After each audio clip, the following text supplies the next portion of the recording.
Gardner Minshew has his work cut out for him this weekend. Todd Bowles' defense will blitz and blitz and blitz and blitz.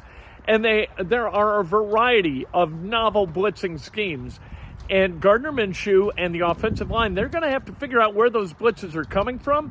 And they're going to have to protect against those blitzes or get the ball out really quick, or both.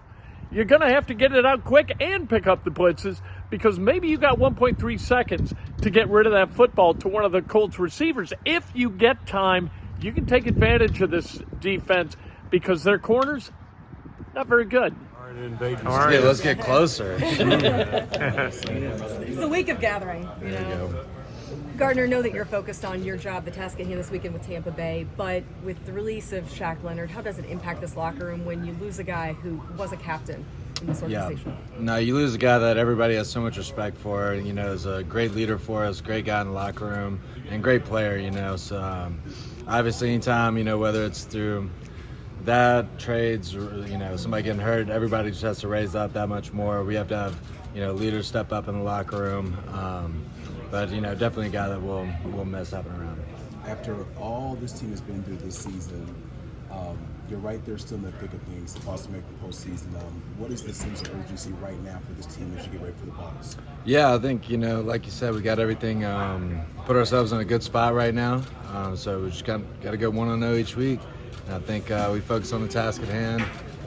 We'll like where we end up.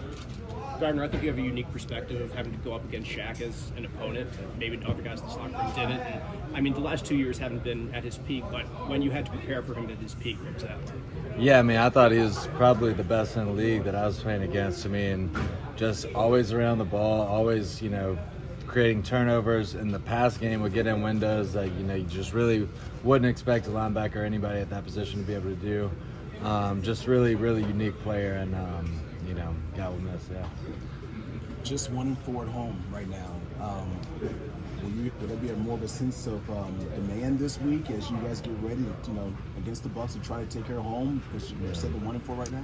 Yeah, no, I think we try to win every game. You know, I think that's the goal. Whether you're home, away, overseas, in seas, you know, whatever. You know, we're going to try to win. So I don't think you change anything if you believe in the process of what you're doing. What do you have to account for with this Buccaneers defense and how they can wreck games? Yeah, they're tough, man. It starts with their front, super physical, good against the run. The backers fly around, and they do a good job keeping the top on things on the back end. And their coach Bowles, I mean, one of the best in the league at being able to mix up looks, dial up pressures. So they present a lot of unique challenges. How does the pressure that they send, where you know it's coming but you don't know where it's coming from, challenge you as a quarterback?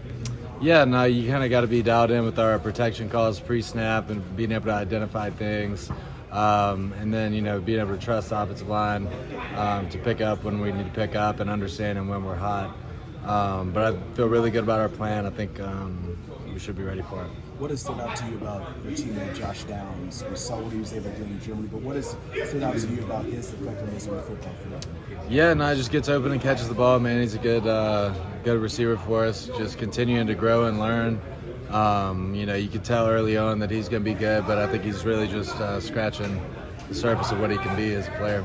To get AR back just in the locker room, in the meeting rooms, how much of an asset is it to just have him back around following his surgery a few weeks away?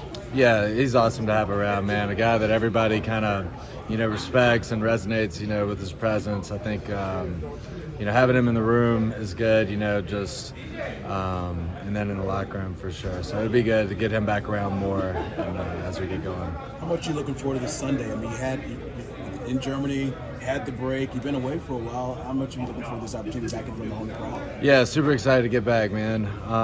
You know, I think it was a great break for everybody. I think it was a good time for it. Had some guys getting healed up. I think everybody's really excited for what we have in front of us and excited to get out there Sunday. That's Gardner Minshew, and a lot is riding on this game. The difference between 6-5 and 5-6 is huge. Given the number of teams that are stuck in the middle of the AFC wildcard race, you got to win this week. You got a chance to move forward and put yourself in position to be in position. That's what Dan Dakich always says, and he is 100% right. Gardner Minshew, he's going to have to get the ball out quick. He's going to have to hit open receivers. They're going to have to scheme guys open, and they're going to have to pick up blitzes. This is going to be a unique challenge for that Colts offense and Gardner Minshew.